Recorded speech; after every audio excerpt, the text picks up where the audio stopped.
Bonjour et bienvenue dans notre programme Glorieuse Destinée. Quelle joie de se retrouver à nouveau autour de ce livre qui nous réunit, la Bible, la parole de Dieu. Dieu désire s'adresser à vous au moyen de ce livre pour vous communiquer son conseil.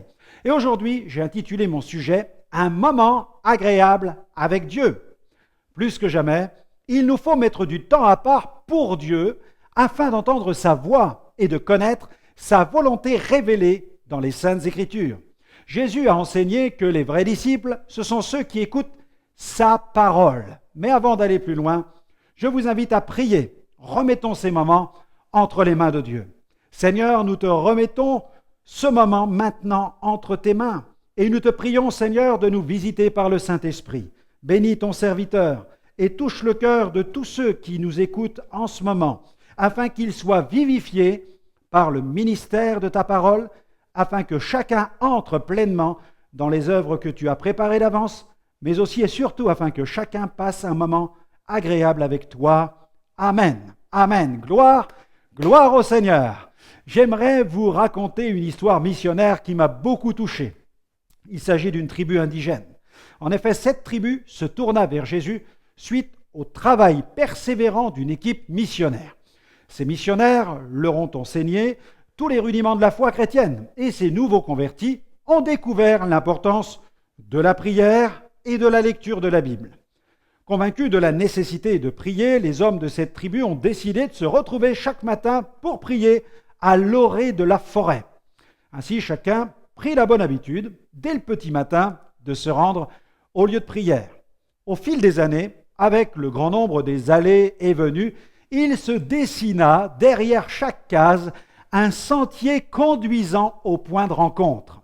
Cependant, il arrivait parfois qu'un des intercesseurs se refroidisse et néglige ce rendez-vous matinal. C'est alors qu'on pouvait remarquer que l'herbe repoussait sur son sentier. Quand une baisse était constatée chez un intercesseur, un des membres du groupe de prière lui rendait une visite amicale afin de prendre de ses nouvelles. La plupart du temps, la conversation commençait de cette manière. « Mon frère, je viens te voir car nous avons remarqué que l'herbe repousse sur le sentier qui mène à notre lieu de prière. Et qu'en est-il à notre niveau? Notre chemin de prière est-il dégagé ou est-il encombré avec toutes sortes de mauvaises herbes?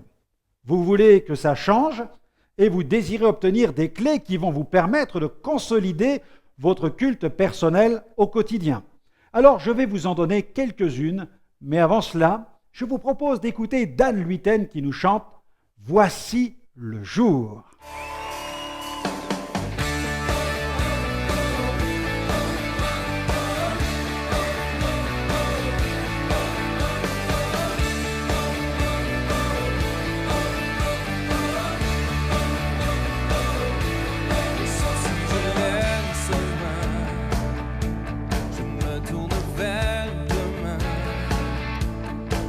Je remets mon être entier, Jésus.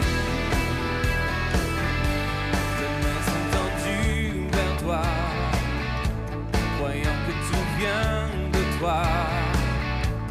Je sais que tout ce que tu as pour moi est bon.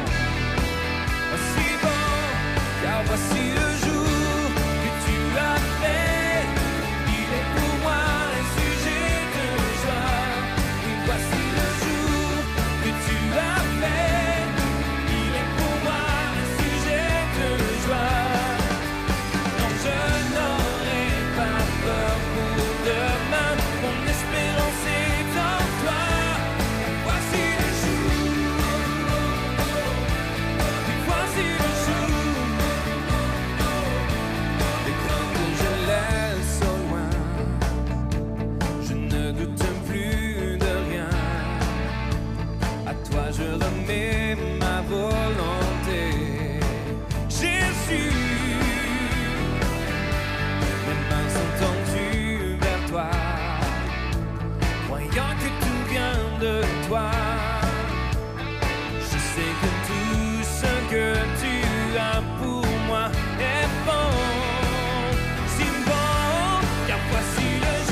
Seigneur, je vivrai.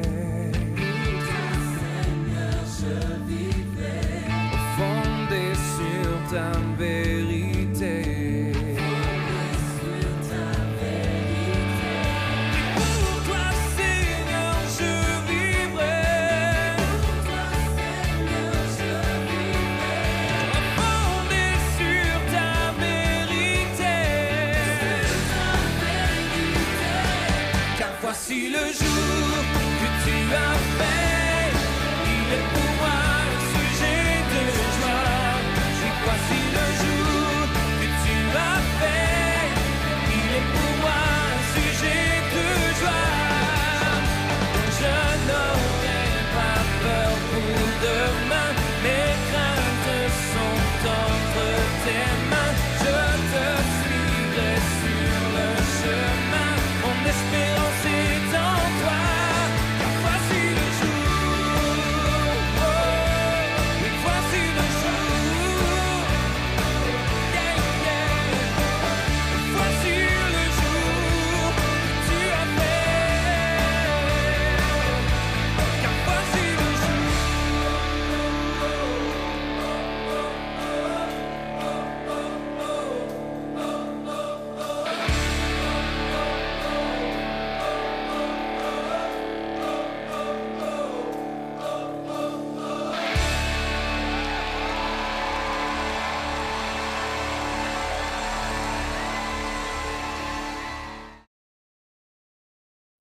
Merci Dan pour cette magnifique invitation à faire de chaque jour vécu avec Dieu un véritable sujet de joie.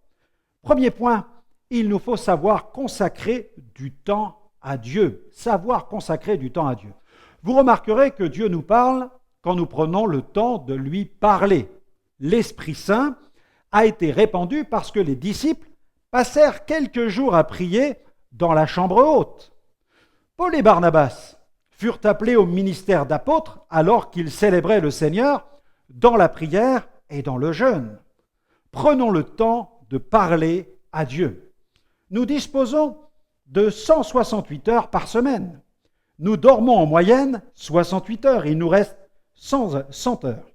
Avec ces 100 heures restantes, nous passons 33 heures à l'école, 35 heures en entreprise, 39 heures devant la télévision et 12 heures sur Internet, ce qui fait un total de 84 heures occupées sur les 100 heures à disposition.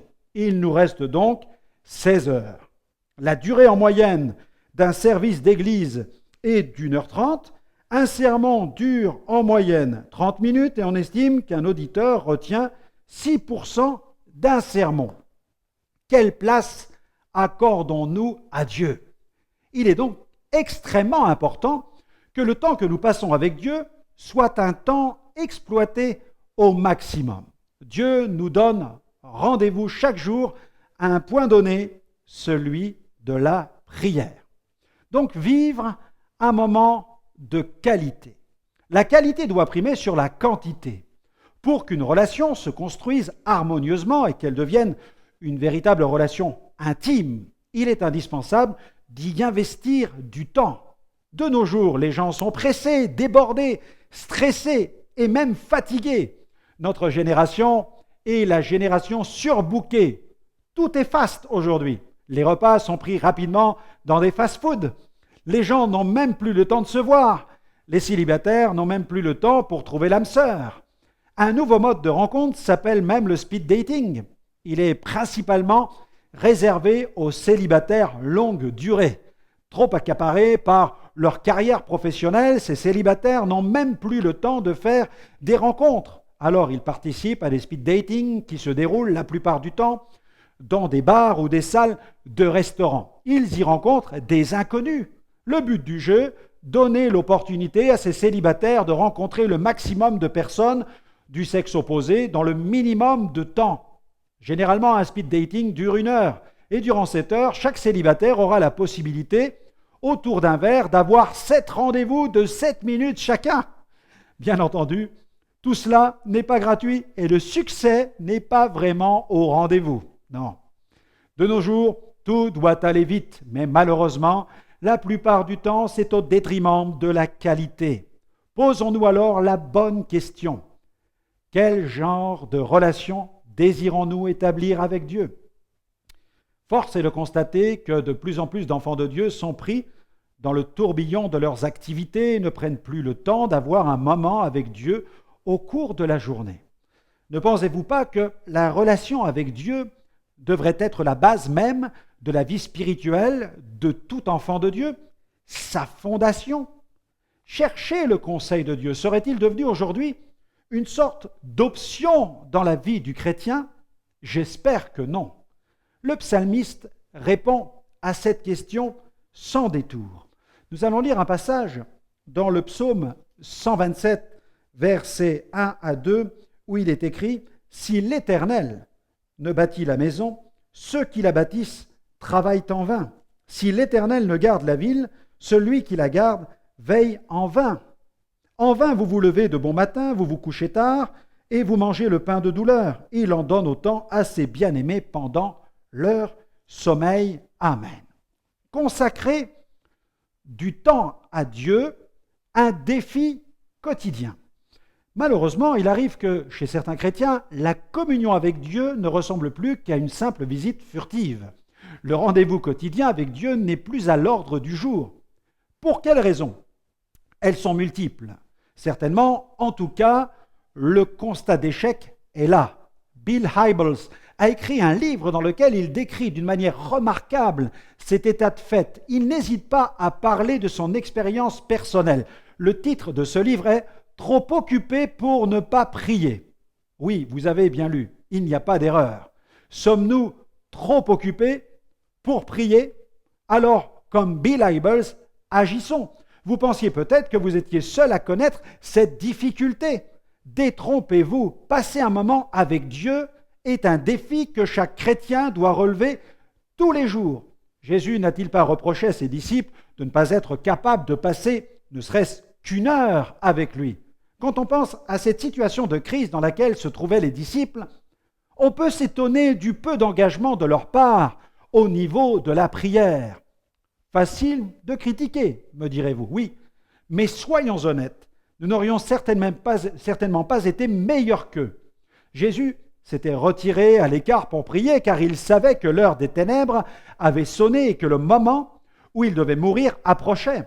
Il avait pris quelques disciples avec lui pour qu'ils se fortifient ensemble dans la prière. Alors, à quelque distance de ses disciples, Jésus se mit à intercéder avec larmes. L'angoisse s'empara à un tel point de Jésus que sa sueur devint même comme des grumeaux de sang. Mais au lieu de se tenir aux côtés du Seigneur, les disciples restèrent endormis.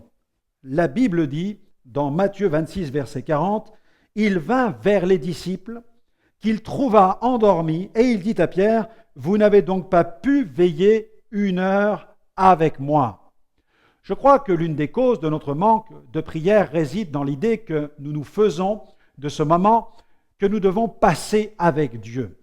Il se peut que nous mettions la barre si haute que nous baissons les bras avant même d'avoir commencé. Et puis, je crois aussi que nous manquons souvent de sens pratique, voire même de bon sens. Le disciple de Jésus a besoin d'enseignements très pratiques sur la mise en place de ce que nous appelons le culte personnel avec Dieu. La théorie, c'est bien, surtout lorsqu'elle s'accompagne de conseils pratiques. Alors, je vous invite à bousculer les habitudes. Déjà, il y a dans cette formule culte personnel quelque chose d'austère. Dans bon nombre de religions, les adeptes disposent de moments dans la journée au cours desquels ils doivent se tourner vers leur Dieu.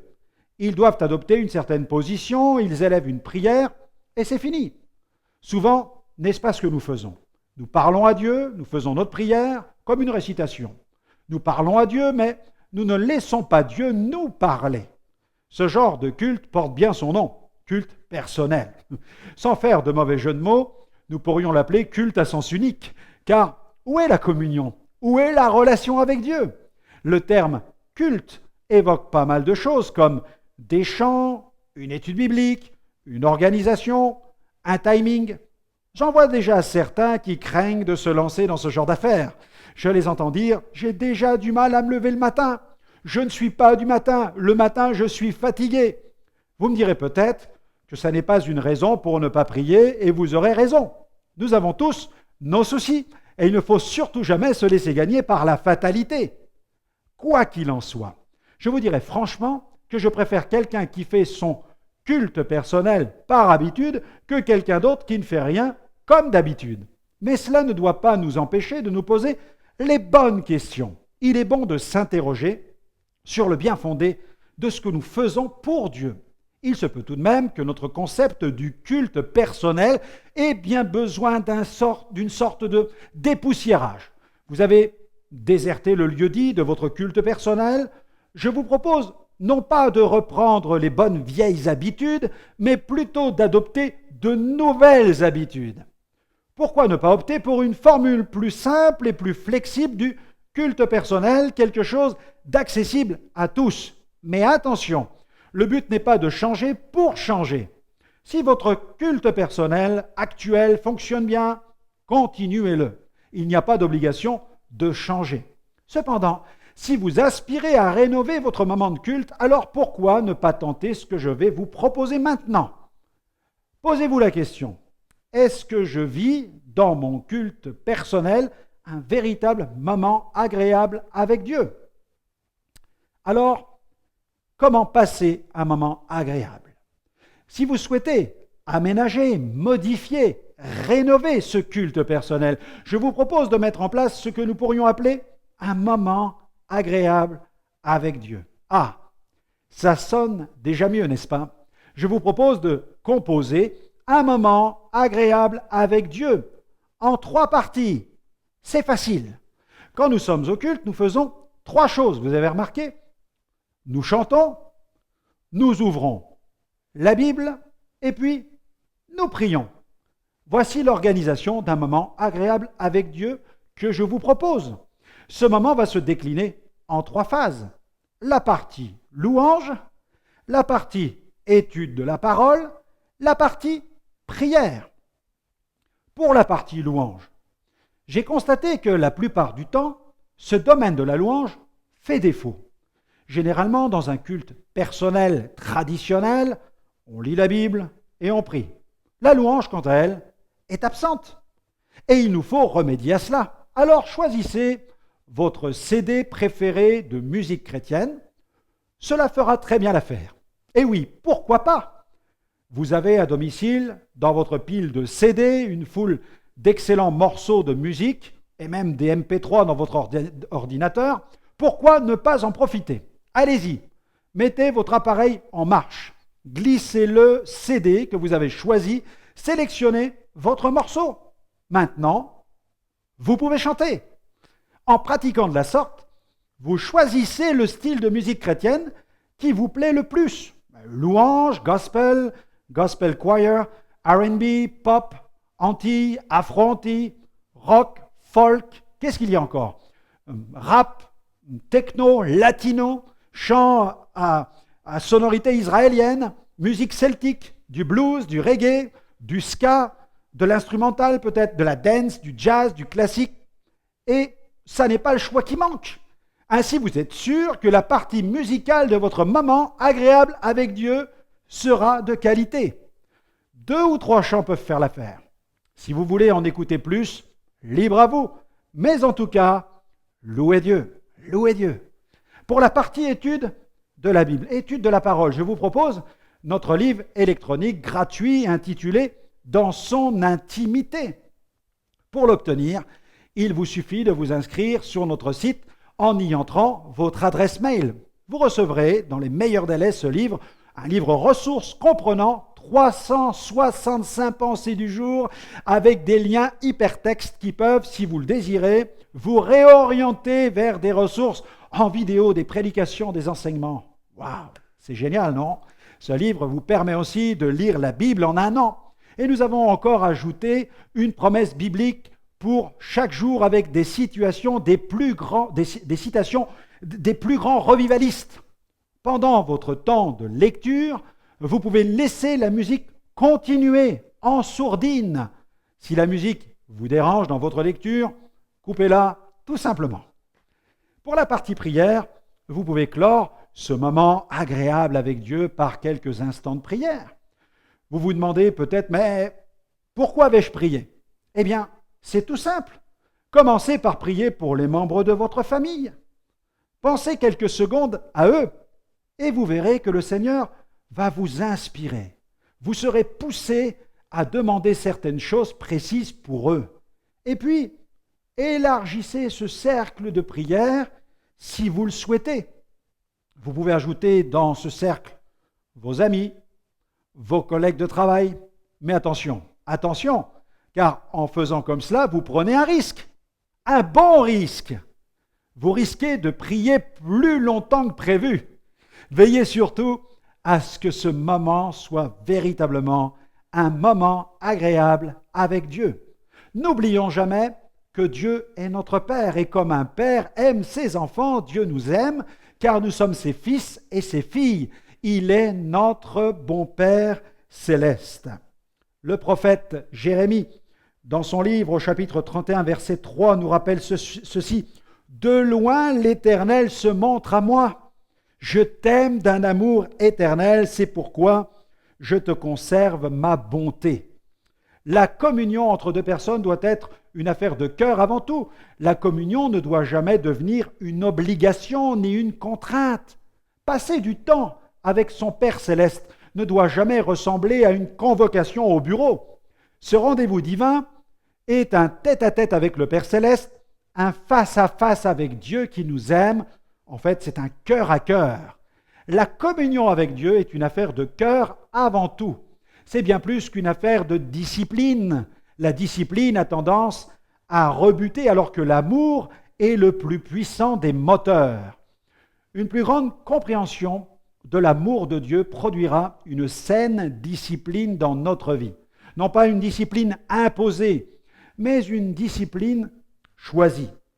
Dans la première épître de Jean, au chapitre 4, verset 19, l'apôtre Jean, surnommé l'apôtre de l'amour, a dit « Pour nous, nous l'aimons parce qu'il nous a aimés le premier. » Quel moment béni que ces moments de communion avec Dieu. C'est dans ces moments intimes que notre Père prend plaisir à nous transformer à l'image de son Fils par la puissance du Saint-Esprit. Lisons dans la deuxième épître de Paul aux Corinthiens, 2 Corinthiens chapitre 3, versets 17 à 18. Voilà ce que déclare l'apôtre. « Or, le Seigneur, c'est l'Esprit. Et là où est l'Esprit du Seigneur, là est la liberté.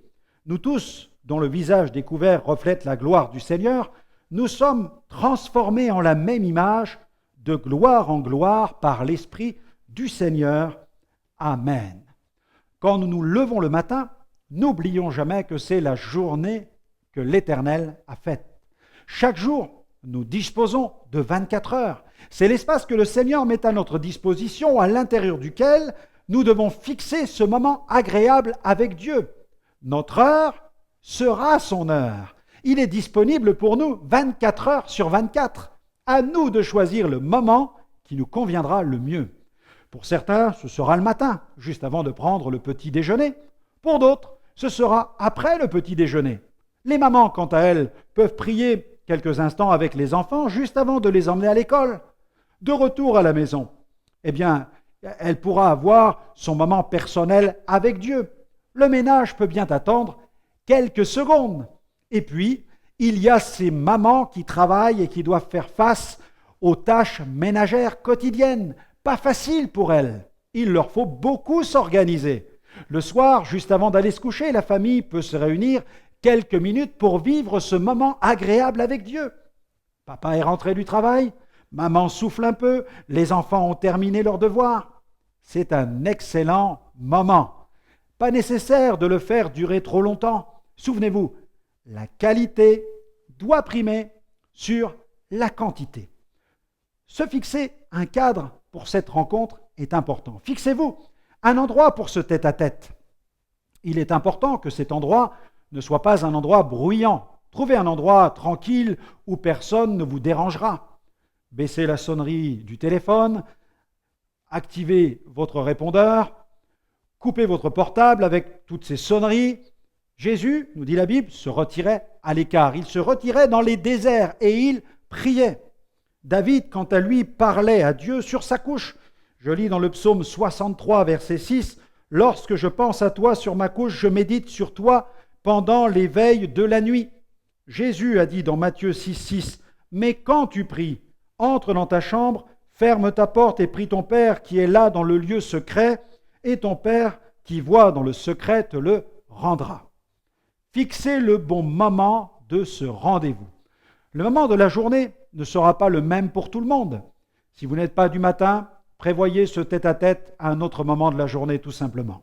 La maman qui se lève tôt et qui doit préparer les enfants pour aller à l'école devra certainement fixer ce moment spirituel à un autre moment de la matinée.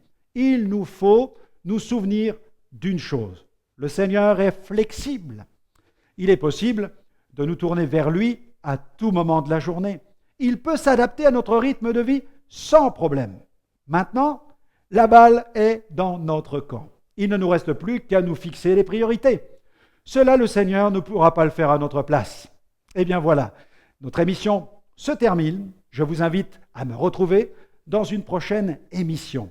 N'hésitez pas à visiter notre site sur www.gospelvision-international.com. Vous pourrez y retrouver de nombreuses ressources et toutes nos émissions en replay. Alors, à très bientôt, que Dieu vous bénisse.